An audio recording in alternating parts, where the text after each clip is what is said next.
Танымал әнші Мейрамбек Беспаевтың әуестігі қазақстандық тыңдарманын таңғалдырары сөзсіз. Себебі халықтың сүйікті әншісі көгершін өсіргенді жақсы көреді. Ол бұл ермектің оған керемет ләззат сыйлайтынын және гастрольде жүргенде құстарын қатты сағынатынын айтады. Достары аңға шақырғанда көбінесе осы ермегі үшін бас тартады екен. Оның ойынша, құстар тірі жан, оларға да адамның көңілі мен жылуы керек. Ауылда туып өскен қойшының баласы Тоқтар Серіков 4-5 жасында ат жалын тартып мінген. Орда бұзар жасқа дейін жүйріктің құйрық жалын тарап, баптаудың қыр-сырына әбден қаныққан екен. Ақбақай қасқалдақ дейтін сәйгүліктері бірнеше жылдан бері аламан бәйгенің алдын бермей оза шауып жүр. Қазір әрқайсысы 40-50 мың доллар тұратын 30-ға жуық ағылшын және араб арғымақтарын баптап отыр.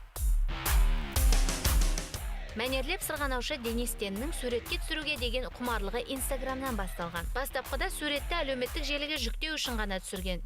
Кейін бұл әуестік үлкен қызығушылыққа ауысып, ол кәсіби фотоаппарат сатып алған. Содан бері айналадағының бәрін түсіруді әдетке айналдырған. Тіпті кәсіби фотограф ретінде студияда фотосессия жасап үлгерген.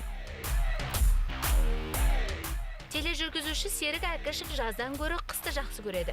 Себебі ол сноубордпен әуестенеді. Қарлы мезгілде тележүргізуші бар бос уақытын шымбұлақта өткізуге тырысады. Қазір оның жұбайы мен қызы да сноубордқа тұрып, Серікпен бірге тауға шыққанды әдетке айналдырған. Енді кенже қызы Айлин де сәл есейсе, әке жолын қуады деген сенім бар. Көмірмен сурет салу балет әртісі Досжан Табылдының жақсы көретінісі. Оның бұл әуестігі әкесінен берілген дейді. Балет әртісінің қызығушылығы мұнымен шектелмейді. Ол бос уақытында ипподромға баруды да әдетке айналдырған. Себебі Досжанның екінші әуестігі атқа шабу болғандықтан, ол мүмкіндігінше шаршағанын сәйгүлік мініп басуға тырысады.